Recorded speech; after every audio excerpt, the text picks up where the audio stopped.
Hi guys, welcome back to the usual place. Bento boxes aren't usually controversial, but recent pictures of pre-packed food provided for Hwa Chong Institution students by caterer sets have become a flashpoint and triggered a national conversation about the central kitchen model for schools. Now, some say the bento boxes look like prison food or army cookhouse meals, and there were also comments about how the food was carb heavy and tasted bland. Now, some even threw shade at the color of the boxes. Yet, with a dwindling number of students and canteen operators, more schools are increasingly looking towards a similar mealtime model. Now, this year, 13 schools switched to a central kitchen meal model, where a single operator manages the canteen instead of relying on individual stall holders. But as the number of people wanting to run canteen stalls fall, will catered meals be permanently on the menu in our children's schools? Now, to help me unpack this, I have Jalan Besar MP Shawn Low, who's back again for the second time. Hi. Hi, Hi, Nat. and you are the group managing director of Commonwealth Capital Group. Now, this group operates different types of food businesses, including F&B brands and restaurants, cold chain logistics, and food manufacturing. And it also has a central kitchen. Yes, and we also run an institutional catering business, a modest one, which provides about up to 10,000 meals a day. Oh, nice. But so far, no schools yet. Not in the national schools. Okay. And you're also parents. You have 4 children who range in age from 5 to 13, and 3 of them are going to school. That's right. And the youngest one is in K1. Yes. All right. Okay, so we'll get into all that later. And on the couch as well, we have 2 canteen stall operators. The first is Grace Lim, who has been operating a snack stall in a combined primary and secondary school for the past 3 years. Yep. Now, some of your menu highlights include waffles, nasi lemak, and dim sum. Yes. Yes, we shouldn't be doing this at lunch. We're all very hungry. Yeah. Yeah. Yes, but we also have Nur Wati Kasim, who has been running a Western canteen stall for almost 6 years in a primary school in the north. And you're also a mother of a 10-year-old boy. Yes. Yes. Okay, welcome to the show, guys. Thank you. I want to start with, did all of you see the pre-packed meals from Sats for Hwa Chong Institution? I'm assuming that you've heard the complaints. Okay, we start with you, Shawn. As a parent of 4 children who go to school, they may experience eating pre-packed meals from a central kitchen at some point. They may, because this is where we seem to be headed to. Yes. What was your reaction when you saw the bento boxes? I must say, as a parent of young kids, and one of my kids is now in secondary school and 2 are in primary school, recess is one of the highlights of their day. So sometimes I ask them, what's your favorite subject? What do you like most about school? And I'm hoping to say that they'll say an academic subject, English, math. Then they tell me, Recess. oh, I like recess most. Recess.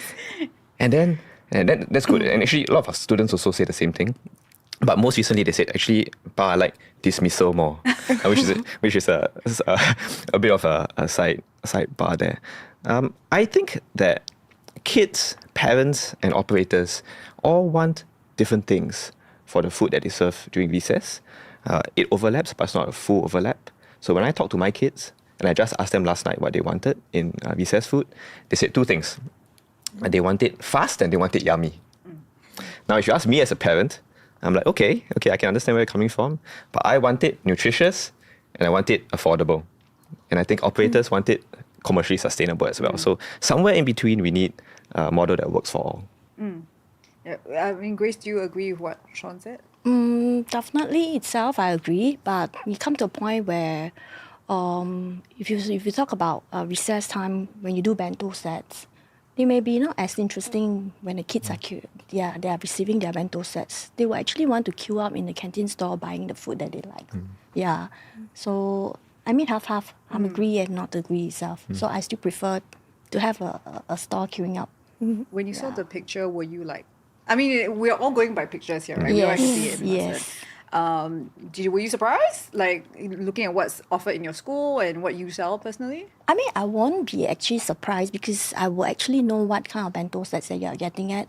Because looking at the price for $2, $3, you won't get a nice variety bento set of a Japanese bento set. So more or less, I know what is it coming from. But whether it's tasty or not, whether it's yummy or not, I wouldn't know. But I would think so. You would be expecting what we are paying. We wouldn't expect the central kitchen to have a big, nice, yummy food with a $3 budget. The cost of the packaging is already in it.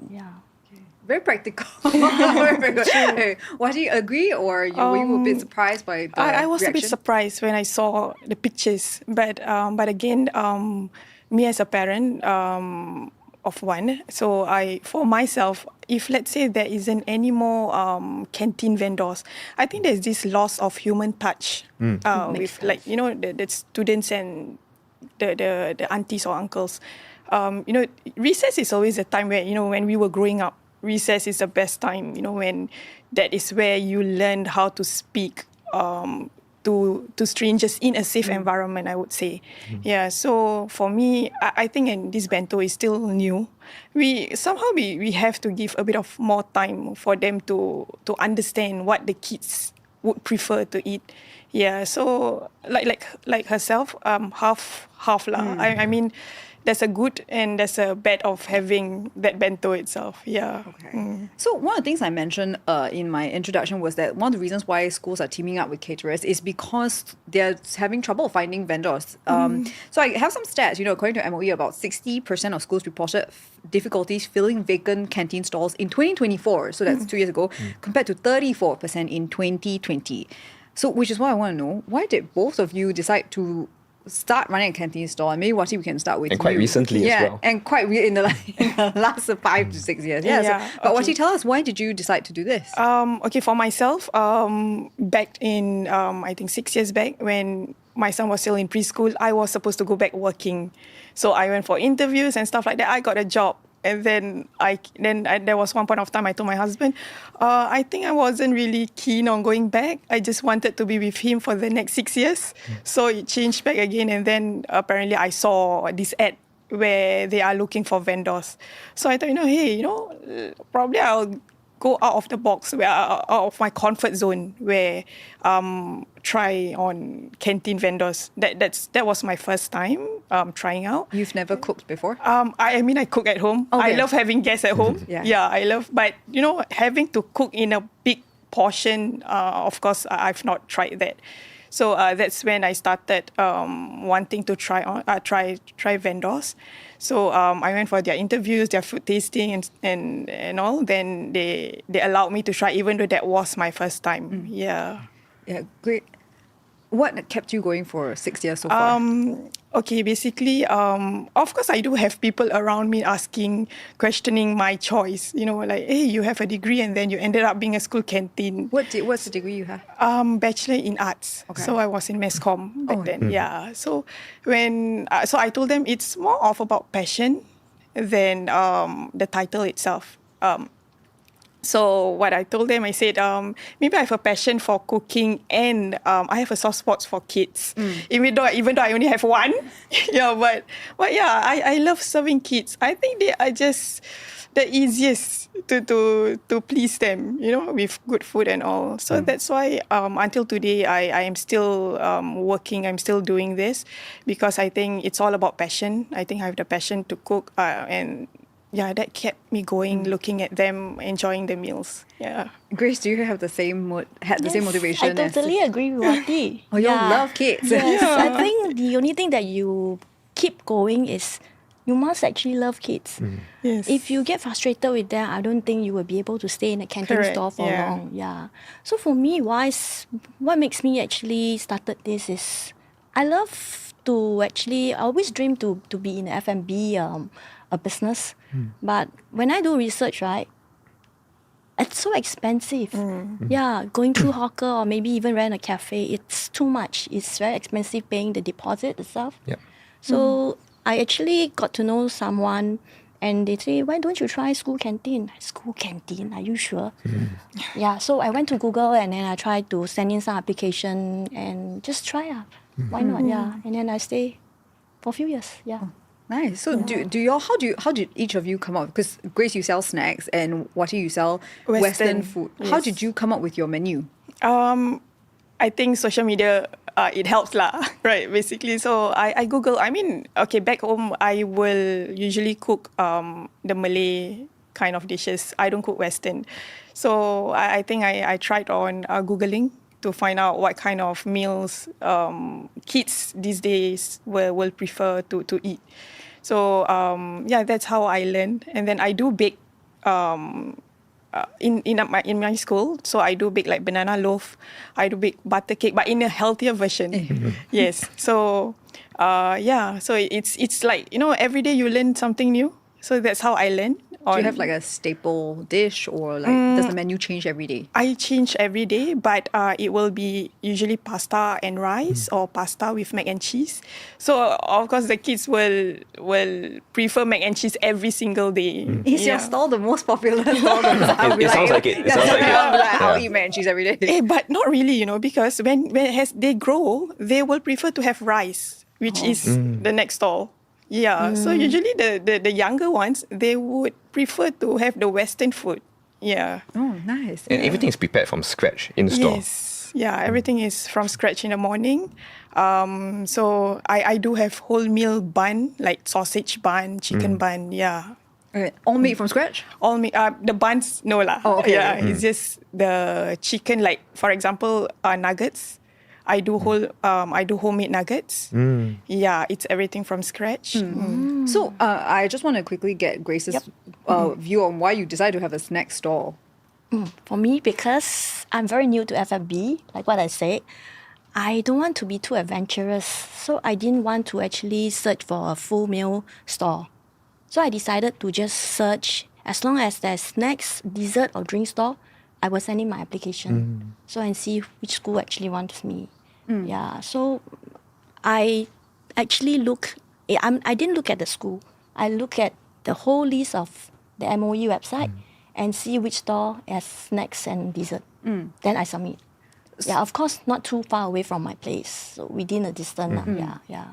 So what I'm hearing, especially earlier when you mentioned the mac and cheese on your menu, Yeah. Wati, I want to know what kind of regulations you're looking at, because there is a guideline of what you can serve. It has to be healthy. Maybe A healthier choice. Yeah, and what can you then- tell us about what some of the guidelines are? Like how do y'all have I to think cook? there's a lot of guidelines that we have to follow because I think the promotion board itself, they want healthier, and then especially schools and parents, they definitely want healthier, but at the same time tasty.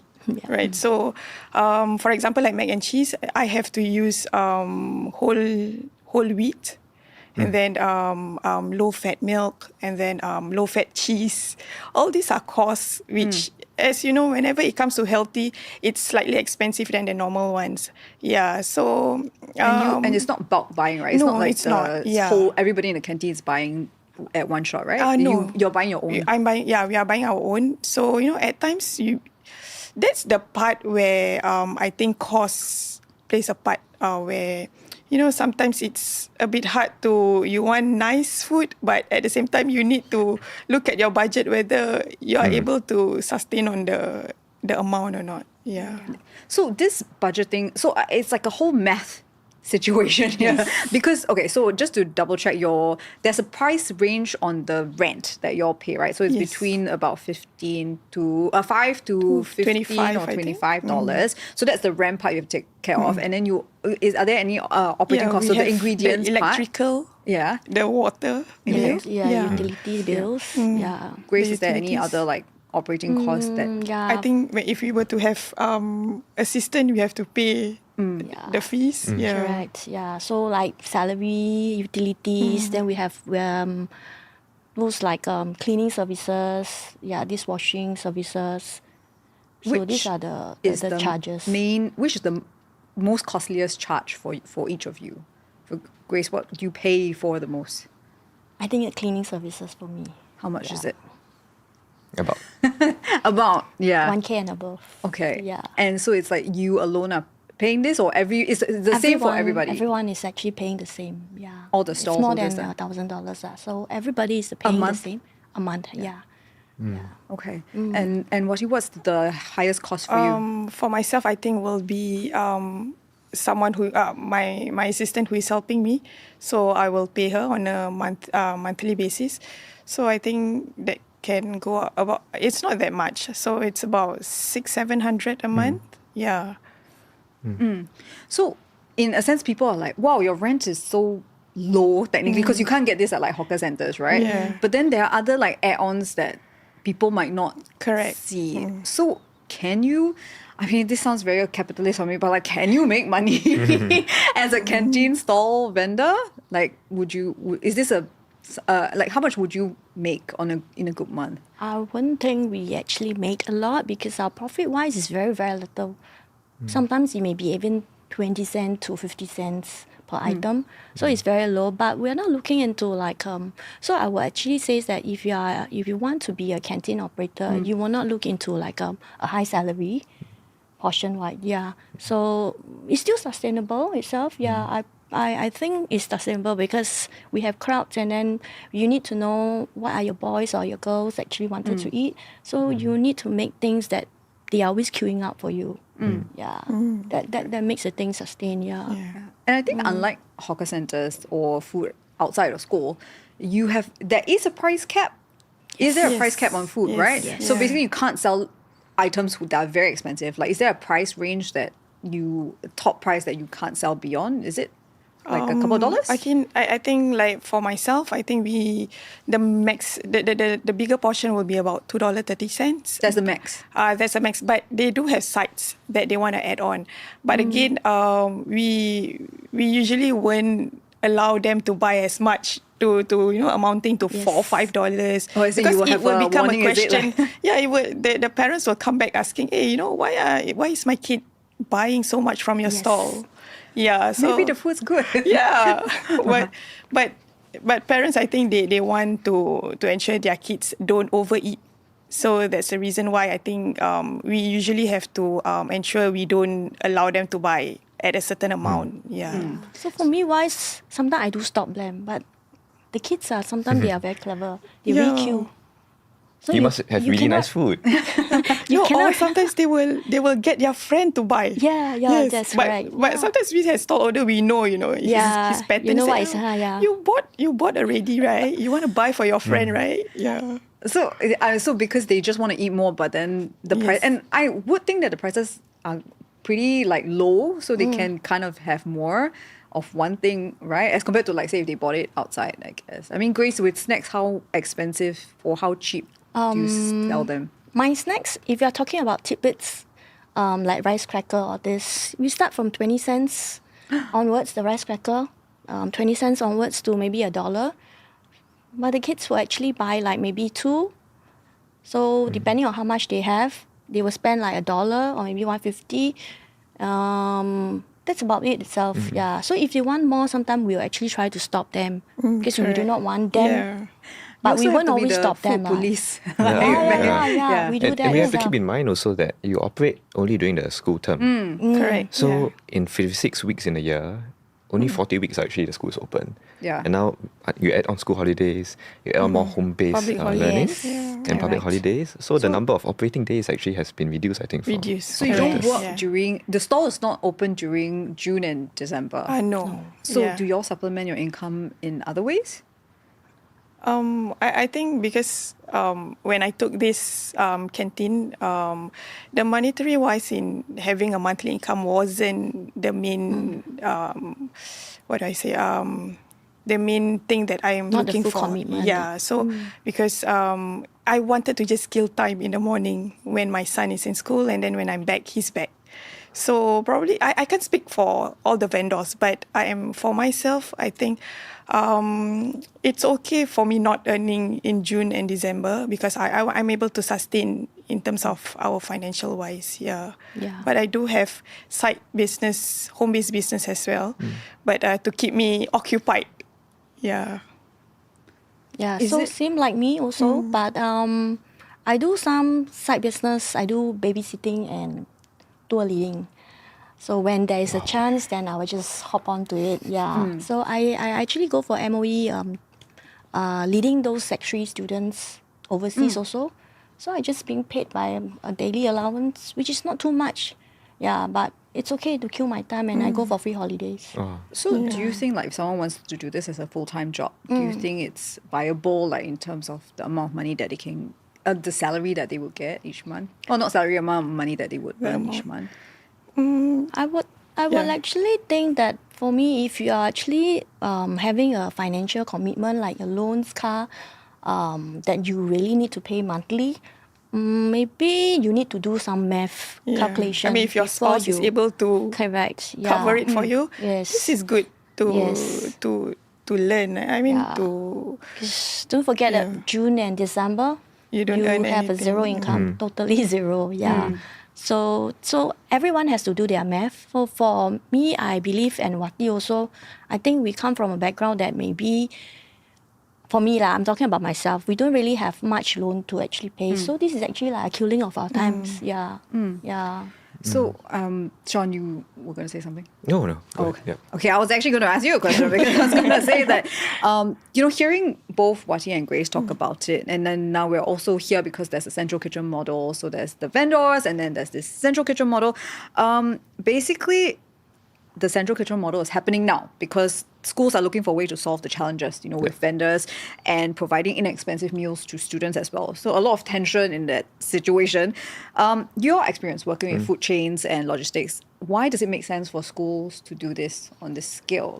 What's the behind the scenes of the central kitchen thing? Yeah, I mean, the short answer is that I think, as MOE said, there are fewer vendors coming forward to run stores, and as you can hear from our panelists, it's not easy to run a store. You need to balance different considerations. The large companies actually have the same calculation. Unlike other places in Singapore, for schools, you can only earn revenue 40 weeks in a year, actually less than that. But for large companies, when you hire staff to work, you can't hire them only for those 40 weeks. You have to hire them for 56 weeks, and then there's insurance, and then there's bonuses you pay. And so that labor cost cannot be fully scaled away in the same way that you run like a normal commercial business outside. And I speak for myself, I speak for SETS as well. Any company, whatever the size, you have to make sure you provide for the workers in a fair way, even if you can only operate a business a shorter period of the year. So that's one thing that would weigh on everyone's minds. Specific to the idea of a central kitchen, there are actually different types of central kitchen models. There's a central kitchen model where everything is prepared and finished in a central kitchen and delivered to the school in bentos and the like. There are also models, which I'm a champion of, where items are pre-prepared. Maybe some staples are pre-cooked to a certain level. Vegetables are chopped and prepared in a central kitchen, but all the food is cooked and finished on site.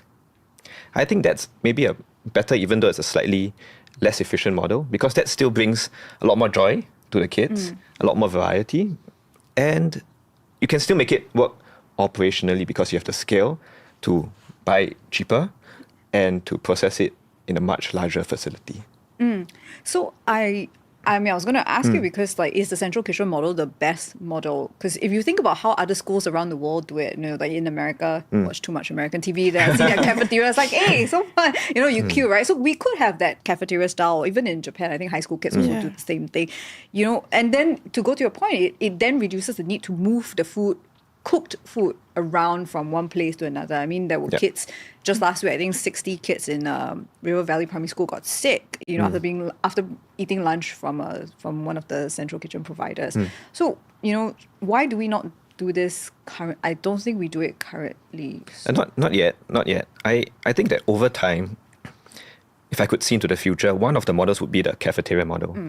The food is cooked on site in the school, and then maybe a few aunties dish it out. And then the kids can choose, right? That's the most efficient model that could work. Except that because you're not building schools from scratch, what that means is that for some of the existing schools, you have to do major renovation works. Because now each canteen stall is its own kitchen. You don't have a large kitchen where you can cook en masse and in big batches. And the equipment you actually use for these large kitchens is very different. You can cook, 20 kg of rice, 50 kg of rice. Your noodles, you have an automated tosser, you can cook maybe 50 portions at one go. So these are all innovations that you can apply to a model where they're still cooking on site. I strongly believe we should still cook on site, but it need not necessarily be one where it's so fragmented. Most schools would probably move towards that model. For the lucky schools where they have many more students, you can have that plus maybe a few live stations. So it's still cooking on site, but maybe a bit more small batch, which is similar to what we have in most of our canteens today. Actually, why do you believe quite strongly about the cooking on site? Speaking as a parent, I think it's a lot nicer that the kids eat freshly cooked food as opposed to food that is basically prepared 3 or 4 hours in the morning. Correct. And usually the workers in the caterers would come in maybe about 6. maybe even before that, and they start cooking. That said, I'm not sure what caused the food poisoning incident last week. I would not be too quick to blame the caterer because in some instances, it's not the food, but the handling of the food on site that is the issue. And so each case is very different. Yeah, we don't know like which part of the chain in a way like got affected. Yes, Right? yeah. Correct. What's the interesting fact about you is that you used to be an air stewardess. Yeah. Yeah. So because so- of what Shawn says, I want to ask you because you've had experience with pre-packed meals and feeding like 300 to 500 people in a confined space. By the way. Correct. So that's when we are able to work in a fast-paced environment in school. Yeah, that was training ground for you. Training. Yes, Yeah. training ground. Yeah. But what was it like, preparing packed meals that you had to be warmed up on the plane? Yeah. Yeah, I mean, during back then, during flying days, we have to warm it up, which was from the caterer itself, and then we warm it up, and then we serve them. So which I thought, I don't know, this is what I feel as a parent. If let's say this kind of bento meal would be able to work something like on the aircraft, where you will have people coming over to heat on the spot, and then you serve them where I think it kind of get the kids to enjoy this kind of service, I would say, yeah. So I'm glad you brought up the enjoyment part, and all of you all have said it in some form. Shawn, do you think the issue goes beyond whether the food is tasty or even healthy? Because I'm actually surprised at the level of reaction. I mean, we've been talking about this for like coming to 3 weeks now in the news, and we just did a video about the central kitchen and we get to see how the food is actually prepared. But is this reaction because is another example of Singaporeans prioritizing like efficiency of the system over something that we are all quite nostalgic about, which is like recess time. Like, what do you make of the whole conversation that has been going on? Maybe I'll start and then we can invite Grace and Wati to chime in. I think we most certainly have a romantic notion of what it was like during our time when we were having recess. I don't think that it is invalid. I think it's perfectly valid because food is so much part of our Singaporean culture. It's not functional. So that's why it's difficult to compare students with soldiers. For soldiers, food is functional. You put enough nutrition and calories into the soldier and then he does his job. I don't think we should treat students the same way. And the operating model in which we deliver food and joy to our students and our next generation should reflect that value. Which is why I think it's not just functional, but it depends on who you ask. So you ask my kids, they want it fast and they want it yummy because after that they want to play with their friends. Yeah. So recess is not just about food, it's also about interaction, as Wati you said, to interact with strangers in a safe environment. And that's all part of, in fact, I think that's core to education because the school provides that environment for our kids to grow up. Yeah. Grace? So basically also, when it comes to bento set, I would think that it's all being pre-ordered by the parents. So you only show the kids like, okay, Monday to Thursday, which one you want, you just choose, and then the parents just press, and then it goes to the kitchen. Yeah, for school canteen, at least the kids know how to do calculation of money. They know what is it about, 10 cents, 20 cents. They know how to count, and they know what they want to eat.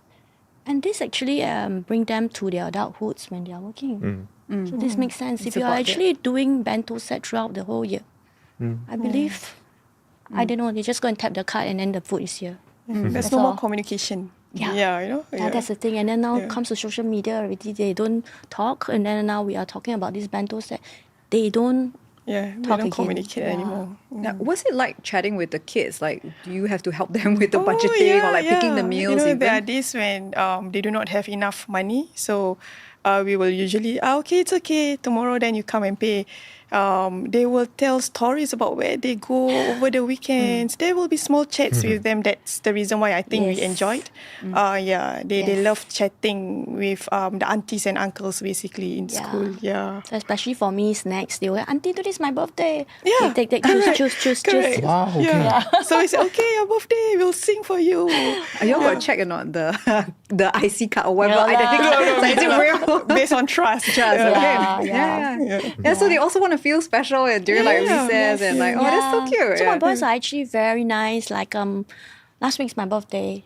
So I posted on social media. They will come and sing birthday song for me. Yeah, yeah. And it's Yeah. a birthday. Then they will sing and loud and clear, and everybody's like clapping. Even yeah. on Teachers' Day, it's not meant for us, but they will write Yes. and then they will give us. Yeah. Correct. This is all part of character education. I think it's very Correct, important yeah. that That's the very kids learn important, it. yeah. Rather than the bento set, I see some of the bento set is like you tap and then the door open and then you collect Yeah. it. Yeah. Some And of go it's like back that, and eat. You're done, you return, and that's it. Yeah. So even for large companies, what we usually tend to do is that the staff that we have that are usually very service oriented, they stay in the same place for a long time. So they get to know the students, they get to know the people they serve, and it becomes a human relationship as opposed to a Yes. transactional one. Yeah, that's very sweet. Correct. With our school itself, we have a lot of old uncles, auntie. They are like really old, but they just can't bear to leave the kids. Correct. Yeah. So they were like wondering what's the next operator come in and then they can't cook for the kids. They have this kind of feeling, you know. Yeah. After Because working there sometimes for they long. stay there same Too passion, long. not Yes. because of the monetary wise. So they just love seeing every year different kids coming in. Yeah. So until now, I think I have a few operators who is more than 30 years in school. Yeah. Right now, like they are thinking, who's going to take over because their kids do not want to. Yeah. So I think with the way we see things going, that because there are fewer canteen operators and actually fewer kids, but then, they need to make the queues more efficient. So we seem to be going in that direction. I mean, would the cafeteria model be like less efficient? Like if that's the middle ground, right? Do you think it will be like less efficient? Also, the thing about the cafeteria model that I was thinking about was kids no longer will have choice because there's like a set menu. I mean, this is what I know of the cafeteria model. It's like maybe 5 or 6 dishes and then you just pick whatever you want. Like, do you think that would be a good choice, but maybe less efficient than what we have right now? It would probably be more efficient than what we have right now, because right now we have individual stores. Each one has its own kitchen, its own store assistant, store owner, delivering that food to the kids. It will be more efficient, but there will be less choice. I would challenge to say that there will be to the statement that says that they have no choice, because I think even in a cafeteria model there is choice. Yeah. There's just less choice. At the same time, speaking as a parent, there is some control over the nutritional quality that you could get in a cafeteria that you cannot really get in the current setting. So I asked my kids, what's your favorite food? What do they keep on buying in the canteen? And my daughters who are in primary school say, my top that I buy almost every day is fried chicken. And I was like, okay, that doesn't sound the most healthy, but okay. Then what's the second thing that you really enjoy? Or then they say, it's fried chicken with honey. So I'm like, okay, that's great. But again, that because you have so much choice, you can choose what you like to eat. Yeah. And not necessarily what is always good for you. So from the parent's perspective, there is some assurance from a cafeteria model that at least that smorgasbord of dishes has some nutritional value that the kids have no choice but to eat. Yeah. So there's some balance there, I think. Yeah. Oh, I want to ask Grace and Wati, how long do you think you all will be doing this for? How long more do you think you'll be doing this for? For me wise, I think I'm in love with it. Yeah. So unless the school do not want me, or maybe there's some the school wanted to turn into a central kitchen, something No like that. choice. Yeah, no choice. Then maybe I will leave. Yeah. Otherwise, I would believe I will still continue until I can do. Yeah. Yeah, Same for you, Wati? For myself, every 6 years I'll tell my husband, okay, I'll find a job, to use whatever I have. Then the 6th year is coming. So he did ask, are you gonna find a job? You should tell him this is a job. Yeah, you must tell him this is a job. Yeah, this is my job. You tell him to come and also see the Help you, students. yeah. Yeah. And I said, I'm back at 12. By 12, I'm home. I can do a lot of things at home. Yeah, this is my work. And so, Is your son in the same school I as you? know, he's not. Yeah, he wanted me to be in his school, but I didn't want because I think, I don't know, this is my belief. When I'm there, he will not want to try on other food. Yeah. But if you were to ask me, I think for now, I will still be doing it until if, let's say, the school were to change into a centralized kitchen. Yeah. Right. So going back to where we started with this conversation, so schools have adopted the central kitchen models, just to reiterate again, that because they're having trouble, right, with store canteen operators. What do you think would attract people to consider becoming one? I mean, yeah, both of you who have been in the business, how can we make the industry better for people to want to consider? To want to join. Yeah. I think there's a lot of negativity about school vendors. I feel whenever we read on comments and stuff like that. So I think the younger generation feels that by doing this, it's not a job that they are able to make money. It's not a job where it's all nice, everything nice. So, I think if you were to ask me, probably we have younger people like us who speak and talk about it. Yeah, so that, they are more interested. Like right now, I have my cousin who is doing it. Yeah, and then I have 2 more of my sister who is joining to do it. With you? No, or they have their own stalls? open. Yeah, so I kept telling them, hey, you go and join. It's quite a nice thing to try. Yeah. What I'm hearing is that MOE should make you the canteen Yeah. ambassador. Ambassador. Get together, right? Yeah, Grace. Yeah, what the same thing itself. Actually, I did mention to a few of my friends and cousins also, if they are thinking of their 9 to 5 job is so difficult. They have to read emails day and night, everything. I say, you can actually look into this. I mean, I'm not expert, but I can do some coaching. Nobody emails you. Nobody emails you. Yeah, no. But come to think about it, if like what I said earlier, financial commitment is the most important. So you need to do your own math, before you commit into a school canteen. Yeah. I mean, if your spouse is okay. Yes, correct. That is very important. okay, yeah. So if you have a supporting partner or your spouse is behind you, I think it's great. Yeah, if you have the passionate, you actually love kids. It's good to actually continue with these canteen operators, to let it run again, Shawn, as a parent with 3 kids in school, what would your advice be to parents about, the food situation? Like, if you don't like, you meal prep? Meal prep is the least efficient way of nutrition because it makes every parent just make 1 meal for 1 kid. Yeah. So meal prep is the least efficient way. And for many Singaporeans, especially those who are both working, mom and dad, I think they don't feel like they have the time to do so. So I don't think meal prep is necessarily the best way to do it.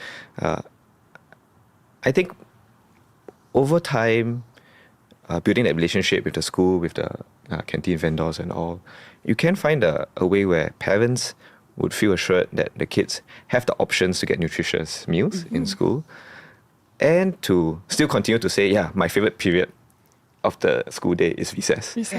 Yeah. And I mean, I'm very inspired because I hear what Wati and Grace have said. And that personal relationship with the kids is also part of social emotional learning, character education, thinking beyond yourself and celebrating birthdays. It's an experience that you don't want your kid to miss out on. And large companies can also provide that, right? Because our staff also form those relationships. And what's more important is that you have those chances for interactions during the recess period. Yeah.